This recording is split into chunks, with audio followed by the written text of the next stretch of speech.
अभी के समय में सभी लोग अपने अपने कामों में व्यस्त हैं। वे लोग इतने व्यस्त हैं कि वह अपनी जिंदगी को बेहतर तरीके से नहीं जी पाते हैं। वह हमेशा अपने काम को लेकर चिंतित रहते हैं और अपनी जिंदगी में एंजॉय नहीं कर पाते हैं। आखिर हम कैसे अपने कामों को करें और अपनी जिंदगी में एंजॉय करें, आज हम इसी के बारे में बात करेंगे।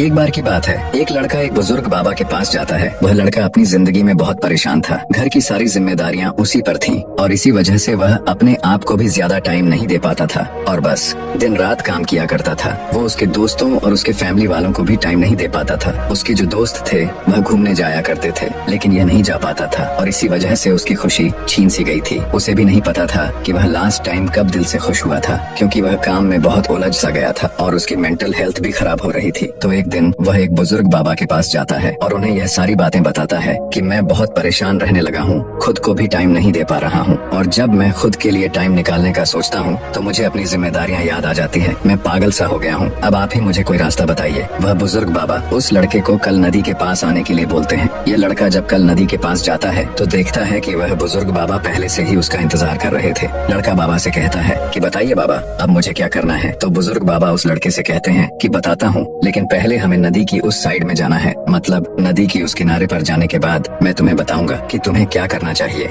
लड़के को उनकी बात समझ नहीं आई कि नदी के उस किनारे पर जाने के बाद ही क्यों बताना है, लेकिन फिर भी लड़के ने बाबा से कहा चलिए फिर हम नदी पार करके नदी के उस किनारे पर चले जाते हैं। तभी बाबा ने उससे कहा ऐसे नहीं, हम उस किनारे पर तब जाएंगे जब इस नदी का पूरा पानी सूख जाएगा। जब इस नदी की जमीन दिखनी शुरू हो जाएगी तब हम दोनों इस नदी में से चलते हुए नदी को पार करके उस साइड में जाएंगे। लड़के ने बाबा की तरफ देखते हुए कहा बाबा आप यह क्या बोल रहे हो, जब इस नदी का सारा पानी सूख जाएगा तब हम यह नदी पार करके उस साइड में जाएंगे। तो शायद ऐसा कभी नहीं होगा, पर हम उस साइड में जा ही नहीं पाएंगे। यह बात बोलते हुए वह लड़का समझ गया कि बाबा उससे क्या कहना चाहते हैं। बाबा ने उसकी तरफ देखा और मुस्कुराते हुए कहा कि यही चीज मैं तुम्हें समझाना चाहता हूँ कि तुम भी अपनी जिंदगी में यही सोच रहे हो कि जब मेरी सारी जिम्मेदारियाँ खत्म हो जाएंगी तब मैं अपनी जिंदगी में एंजॉय करूंगा, तब अपने आप को टाइम दूंगा, तब मैं मजे करूंगा। तो ऐसा कभी नहीं हो सकता है, क्योंकि जिम्मेदारियां कभी भी खत्म ही नहीं हो सकती हैं। अब वह लड़का क्लियर तरीके से समझ गया था कि चाहे अमीर आदमी हो या गरीब, सबके ऊपर कुछ न कुछ जिम्मेदारियां हैं और वह उन्हीं जिम्मेदारियां में से कुछ टाइम निकाल कर इंजॉय कर लेते हैं और इसे ही जिंदगी कहते हैं। दोस्तों, इस कहानी से हमें यह सीख मिलती है कि जिंदगी बहुत छोटी है और टाइम बहुत फास्ट। तो अपनी जिंदगी के हर मोमेंट को एंजॉय करो, नहीं तो टाइम निकल जाएगा।